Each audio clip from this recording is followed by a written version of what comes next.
Assalamualaikum warahmatullahi wabarakatuh. Waalaikumsalam warahmatullahi wabarakatuh. Innal hamdalillah nahmaduhu wa nasta'inuhu wa nastaghfiruhu wa na'udzu billahi min shururi anfusina wa min sayyiati a'malina.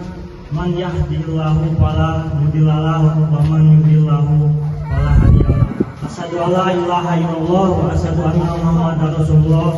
Amma ba'du. Pertama-tama kita panjatkan puji syukur atas kehadiran Allah SWT yang telah melimpahkan rahmat serta nikmat kepada kita semua, baik nikmat iman, Islam maupun nikmat kesehatan. Selawat serta salam semoga tercurah kepada junjungan kita Nabi Muhammad sehingga pada siang hari ini kita dapat berkumpul di halaman rumah Sri Basuki untuk melaksanakan sosialisasi. Izin Bapak Ibu-Ibu perkenalan diri. Perkenalkan, nama saya Muhammad Fadliansah. Perkenalkan, nama saya Ibrahim Maulana. Perkenalkan, nama saya Khalila Satutri dari Universitas Muhammadiyah Kota Bumi. Perkenalkan, nama saya Sabrina Pita Arianti dari Universitas Muhammadiyah Kota Bumi. Baiklah Ibu-Ibu, saya lanjut ya. Langsung saja. Pada kesempatan kali ini, pertama-tama saya ingin mengucapkan selamat datang kepada ibu-ibu yang sudah meramaikan kegiatan sosialisasi kami. Tujuan diadakannya sosialisasi kegiatan ini ya Ibu, halnya bukan halnya mengenai tugas kuliah kami ya. Jadi kami ada tugas kuliah yang dimana mata kuliahnya itu hukum cybercrime atau tindak kriminal yang memanfaatkan teknologi. Dan juga sosialisasi ini bertujuan untuk memberikan edukasi atau pemahaman kepada ibu-ibu seperti yang kita ketahui. Sekarang ini ibu-ibu ada kejahatan dunia maya yang sangat penting dalam kehidupan kita ini. Melalui sosialisasi ini atau edukasi ini, kami berharap ibu-ibu dapat lebih berhati-hati dalam melakukan atau menyimpan data pribadi. Kami juga berharap sosialisasi ini dapat menjadi wadah untuk meningkatkan pengetahuan dan pemahaman kita tentang kejahatan dalam pemanfaatan teknologi ini. Baiklah, langsung saja pembahasan kita. Mungkin ibu-ibu sudah bertanya-tanya mengenai apa sih kejahatan dunia maya ini, gitu kan? Seperti apa sih jenis-jenisnya?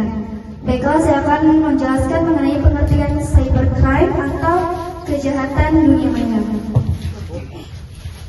Cybercrime atau kejahatan dunia maya adalah tindakan kriminal yang memanfaatkan teknologi komputer dan jaringan internet untuk melakukan berbagai jenis aksi yang dapat merugikan. Kejahatan ini menargetkan kepada individu atau perorangan, organisasi atau sekelompok orang, bahkan bisa juga merugikan negara. Kegiatan cyber meskipun bersifat virtual tetap saja dianggap sebagai tindakan dan perbuatan hukum yang nyata. Kegiatan cyber ini berdampak juga pada alat bukti yang bersifat elektronik. Lalu ada jenis-jenisnya. Jenis-jenis kejahatan dunia maya ini yang pertama ada di kejahatan terhadap data. Ibu pasti sudah paham kan data itu apa? Ya kan? Pencurian data pribadi, contohnya alamat rumah, terus nomor handphone, KTP, nomor induk penduduk juga itu apa kakak, terus BPJS salah satunya. Lalu ada lagi peretasan. Peretasan ini sejenis hacker atau ada orang-orang yang tidak kita kenal memberikan kita link-link yang tidak sah. Lalu ada lagi virus trojan. Virus trojan ini adalah program jahat yang menyamar menjadi file.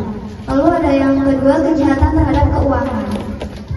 Kalau ibu-ibu kalau sudah menilai tentang keuangan pasti eman-eman gitu ya, apa sih bahasanya keuangan gitu kan. Lalu yang contohnya ini adalah penipuan online. Biasanya sering terjadi ini kalau lagi mesen barang secara online, terus tiba-tiba barangnya nggak datang ke rumah, ya kan. Lalu ada lagi yang pencurian kartu kredit. Dan yang terakhir pemalsuan dokumen elektronik. Lalu ada yang ketiga kejahatan konten. Konten ini bisa berupa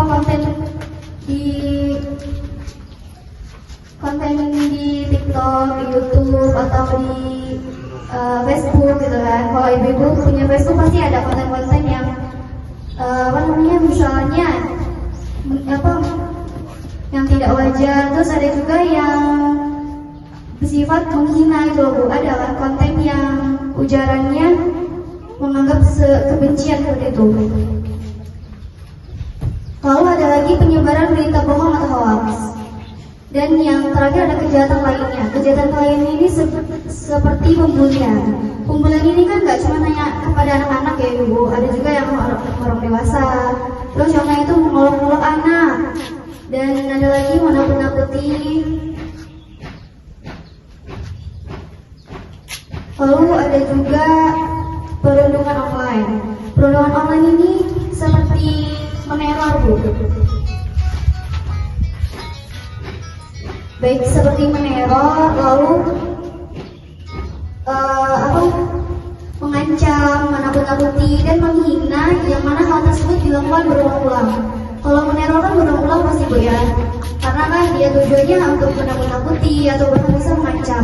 Lalu ada lagi namanya yang sekarang sedang marak di kalangan remaja atau bahkan pun orang dewasa, yaitu perjudian online atau bisa disebut dengan slot. Lalu yang selanjutnya adalah pinjol atau pinjaman online. Biasanya pinjaman online ini kita memberikan data pribadi kita berupa KTP ataupun foto diri. Lalu selanjutnya ada ini Bu, kejahatan dunia maya ini tetap ada undang-undangnya kok. Jadi Ibu tidak perlu khawatir. Seumpamanya Ibu ingin melaporkan tetapi takut tidak ada penanganan atau apapun. Tetapi dalam kejahatan dunia maya ini ada undang-undangnya dan ada KUHP yang mengatur kejahatan dunia maya. Pembahasan tersebut akan dijelaskan oleh rekan saya yaitu Fadriansa. Terkait Undang-Undang Dasar yang mengatur tentang kejahatan dunia maya atau cybercrime. Di Indonesia terdapat beberapa dasar hukum mengenai kejahatan dunia maya, yaitu pada Undang-Undang Nomor 11 Tahun 2008 tentang Informasi dan Transaksi Elektronik atau Undang-Undang ITE, merupakan peraturan perundang-undangan yang paling banyak dalam mengatur berbagai tindak kriminal cybercrime, seperti pada pasal 27 ayat 1 Undang-Undang ITE, melanggar hukum dengan sengaja atau tanpa hak atau melawan hukum melakukan transmisi informasi elektronik atau dokumen elektronik yang tidak bersifat politik. Yang kedua, pasal 27 ayat 2 Undang-Undang ITE, melanggar hukum dengan sengaja tanpa hak melawan hukum melakukan akses ke dalam sistem elektronik tanpa izin. Yang ketiga, pasal 27 ayat 1 Undang-Undang ITE, melanggar hukum dengan sengaja dan tanpa hak atau melawan hukum melakukan penyebaran informasi elektronik atau dokumen yang memiliki muatan yang melanggar hukum. KUHP atau Kitab Undang-Undang Hukum Pidana tentang kejahatan dunia maya.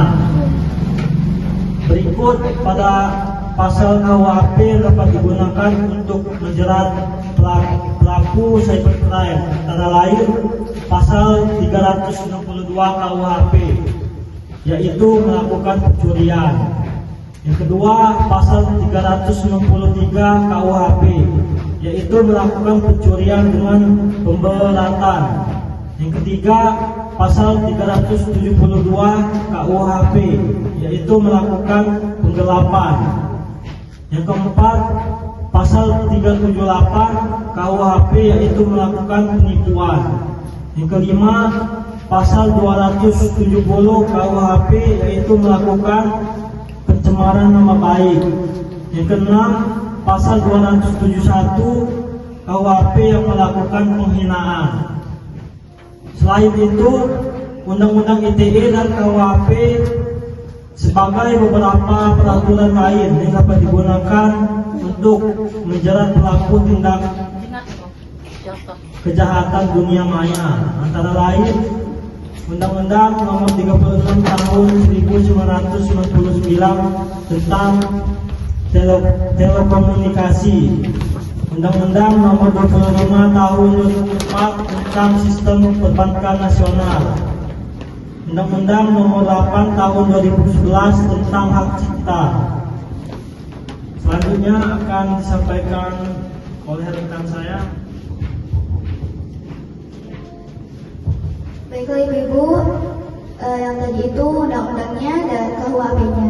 Lalu sekarang ini sangat penting untuk dipahami bahwasanya perkembangan teknologi informasi dan komunikasi yang pesat selalu memunculkan modus-modus cybercrime baru atau kejahatan dunia maya.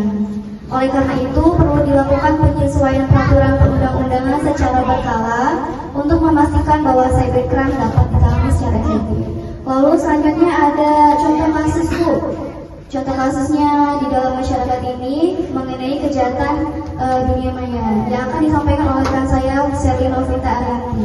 Kepadanya saya persilahkan. Baik, di sini saya akan menjelaskan atau sedikit memberi contoh tentang kasus cybercrime dan contoh apa sih upaya untuk menghindari kejahatan tersebut. Jadi di sini saya akan menjelaskan salah satu seperti pencurian data pribadi atau akun Facebook, di mana sekarang ini banyak sekali akun-akun kita dicuri oleh orang lain, orang yang tidak bertanggung jawab dan menggunakan akun Facebook dan Instagram kita untuk menyebar foto-foto tidak pantas atau foto bugil atau bahkan sampai ada yang menggunakan akun kita untuk menghubungi keluarga atau teman kita untuk meminjam uang.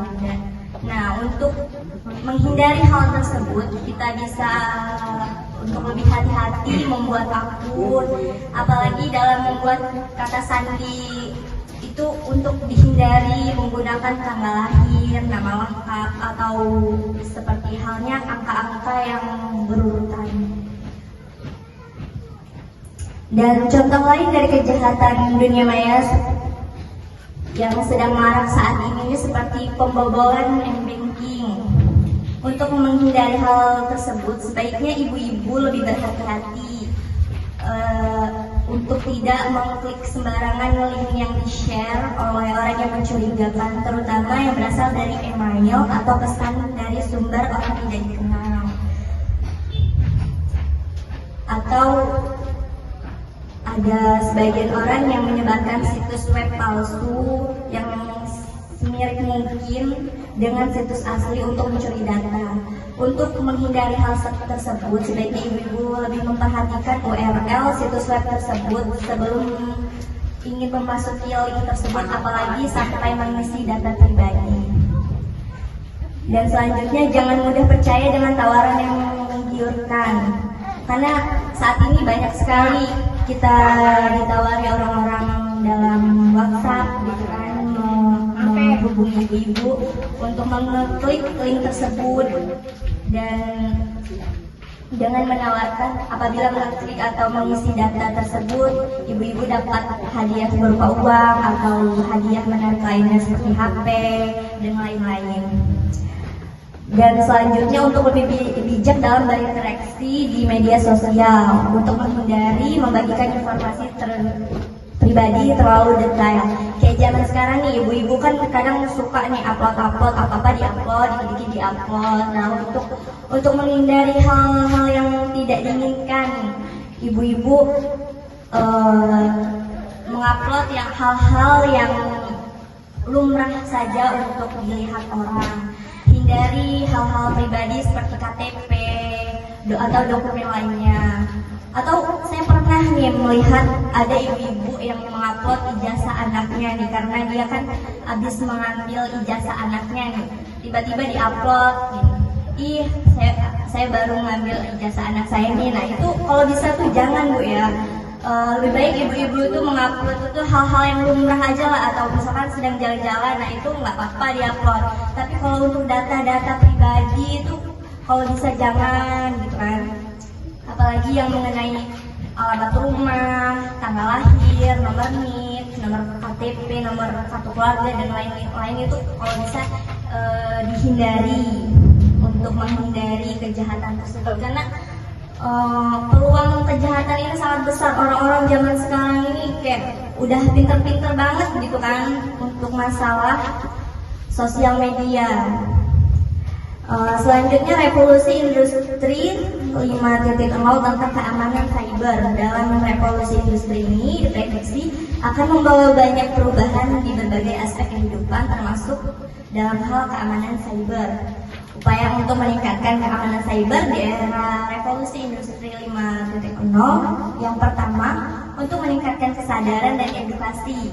Penting untuk meningkatkan kesadaran masyarakat tentang resiko keamanan cyber di era industri 5.0.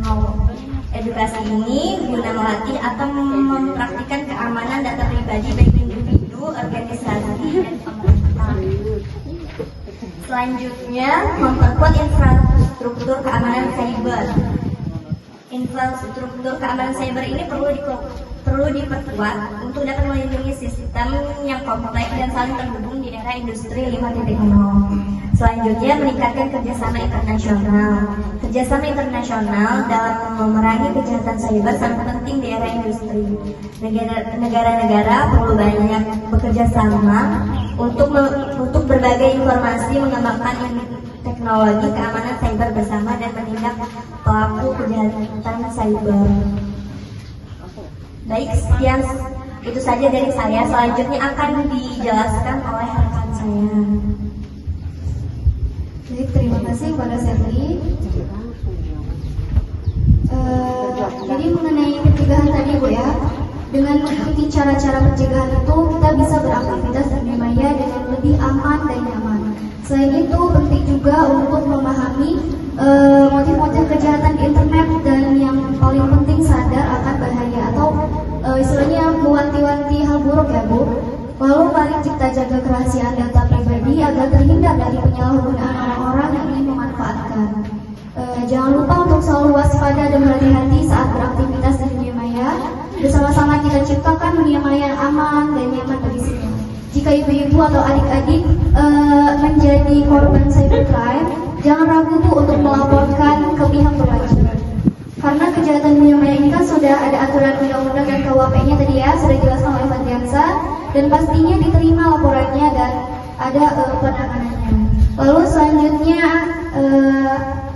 materi yang disampaikan oleh Kak Imran Maulana mengenai memperkuat keamanan. Oh, itu membuat keamanan itu pencegahan ya? Tidak. Oke, baik. Izin ibu-ibu untuk menjelaskan sedikit. Dunia maya memang memudahkan hidup kita, tapi juga dapat menjadikan kejahatan yang mengintai, yaitu kejahatan di dunia maya ini seperti cybercrime atau kejahatan bisa merugikan kita dalam segi materi maupun non materi. Supaya terhindar dari cybercrime ini, ada beberapa cara untuk pencegahan kita, yaitu salah satunya memperkuat perangkat. Buat paspor yang kuat untuk setiap akun. Hindari nomor angka, nomor yang berurutan, paspor apapun itu seperti Instagram, TikTok, Facebook, dan lain-lain. Aktifkan fitur autentikasi dan 2 faktor bila tersedia ini. Menambah lapisan keamanan dan kode tambahan yang dikirimkan ke ponsel Anda. Jadi ibu-ibu harus menambahkan kode keamanan, serta kalau bisa pasportnya nomornya jangan berurutan atau nomor acak dan lain-lainnya. Waspada di dunia maya. Jangan sembarangan klik link atau lampiran mencurigakan, terutama dari orang yang tidak dikenal. Contohnya dari pesan WhatsApp suruh klik link, atau dari email, atau dari Facebook, dari Instagram juga bisa Bu. Jadi harap hati-hati dengan situs-situs asing.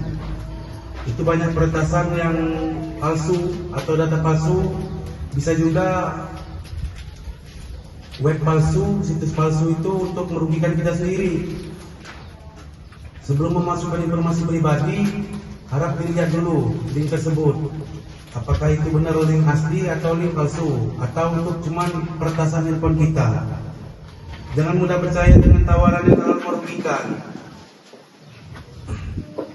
kejahatan dunia maya seringkali menggunakan umpan berupa hadiah keuntungan, keuangan, ataupun bisa juga hadiah umroh dan lain-lain. Itu harus agak hati-hati ibu-ibu. Bijak dalam berinteraksi di media sosial, hindari membagikan informasi pribadi terlalu detail atau berhubungan dengan orang yang tidak dikenal. Jadi harap hati-hati Bu untuk nyebarin data pribadi. Harap hati-hati juga. Dunia maya ini cybercrime terutamanya sangat merugikan bila nyampe terkena kejahatan dunia maya ini. Lindungi data pribadi. Gunakan jaringan WiFi yang aman. Hindari menggunakan WiFi publik yang tidak tersekresi untuk mengakses akun penting. Jangan sembarangan memasuki data pribadi di sembarang website. Pastikan website tersebut resmi dan menggunakan koneksi aman atau HTTPS. Kalau lain dari HTTPS ini, harap berhati-hati Bu, karena pencurian data di mana-mana, semuanya harus dihati-hatiin. Nah inilah yang bisa saya sampaikan Bu. Selebihnya rekan saya menyampaikan.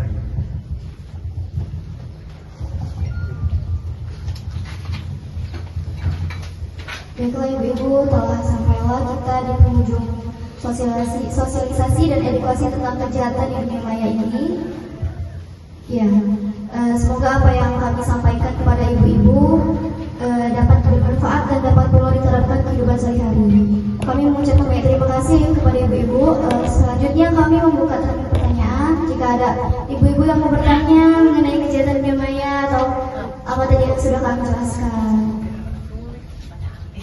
Ada yang mau bertanya?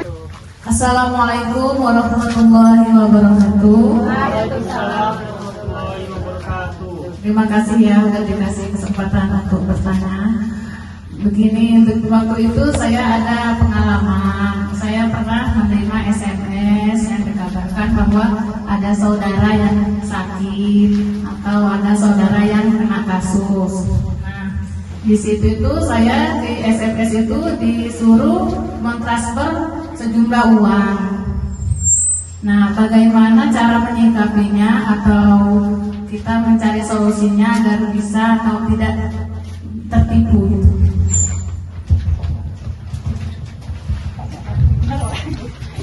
Baik, saya akan menjawab pertanyaan dari Ibu. Untuk menghindari hal tersebut, kita bisa mengecek ulang nomornya atau kita apabila orang itu kan biasanya bertanya nih, nanya nama kita gitu kan. Kalau seumpama memang dia benar itu saudara kita atau kerabat jauh kita pastikan dulu dia untuk mengenal kita. Nah, apabila dia memberi informasi katanya kerabat kita yang jauh ada yang sedang sakit. Nah itu untuk kita ini memastikan, benar-benar memastikan kita mempunyai saudara itu di sana. Nah, untuk itu kita bertanya dulu kepada, misalkan kita menghubungi kerabat kita yang lain, dia dapat ini nggak, informasi ini nggak gitu kan? Kita pastikan dulu. Nah, apabila kita suruh mentransfer itu, kalau bisa kita hindari dulu Bu ya, karena segenting-gentingnya keadaan gitu kan, pasti nggak mungkin kita mau kayak, ya memang sih kalau memang udah genting itu kita kadang pikiran kita tuh langsung kacau gitu ya, langsung rasanya pengen udah pokoknya nggak jadi lagi. Jadi untuk menghindari tersebut kita untuk lebih berhati-hati, untuk apalagi mengenai uang gitu kan Bu, kita harus mengecek dulu orangnya siapa, atau kalau bisa kita telepon, kita tanya-tanya dulu. Nah, untuk dari pengalaman pribadi saya juga dulu pernah gitu kan dapat telepon, kata dia tuh kerabat saya yang dari jauh gitu, dia menelpon tapi dia bertanya nama saya siapa gitu kan. Jadi di situ saya berpikir gitu, kalau memang dia kerabat saya, dia pasti mengenal kita. Nah, kalau misalkan orang itu benar-benar kerabat kita tuh pasti dia mengenal kita Bu. Dan orang penipuan itu biasanya dia banyak sekali awal-awalnya tuh dia menanya namanya siapa gitu-gitu. Nah, itu untuk kita lebih berhati-hati untuk itu. Jadi itu aja sih yang bisa saya sampaikan. Kalau ada tambahan dari teman-teman saya, mau ngejelasin. Ya itu tadi ya sama aja sih Bu ya, cuman saya hanya menambahkan ya memang benar pada saat misalnya Ibu ada dapat telepon, Ibu sendiri gitu kan. Kalau bisa Ibu ada yang menemani gitu kan, misal anaknya yang lebih mengerti atau saudara lain tetangga gitu nggak apa-apa kan. Ibu dengarkan sekali lagi Ibu ya, tadi yang saya maksud itu harus mewanti-wanti ya Bu. Seperti kalau misalnya dia emang sudah meminta transfer uang, Ibu tanya, yang tadi itu kan apa namanya?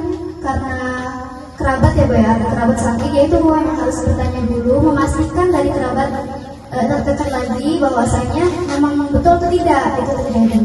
Ya pokoknya kuncinya sih memang harus berhati-hati, tidak perlu untuk bersifat gegabah, karena memang dalam dunia saat ini kejahatan cybercrime ini benar-benar sangat marak ya Bu. Baik, ada yang bertanya lagi? Sudah, baiklah. Baiklah Ibu-Ibu, apabila tidak ada yang ingin bertanya lagi, kami cukupkan Bu Ibu ya. Sekali lagi terima kasih kepada Ibu-Ibu yang telah hadir dan ikut melaksanakan atau mensukseskan sosialisasi kami. Apabila kami ada salah kata, kami mohon maaf. Kepada Allah kami mohon ampun. Kami akhiri billahi fisabilil haq wasabiqul khairat. Assalamualaikum warahmatullahi wabarakatuh.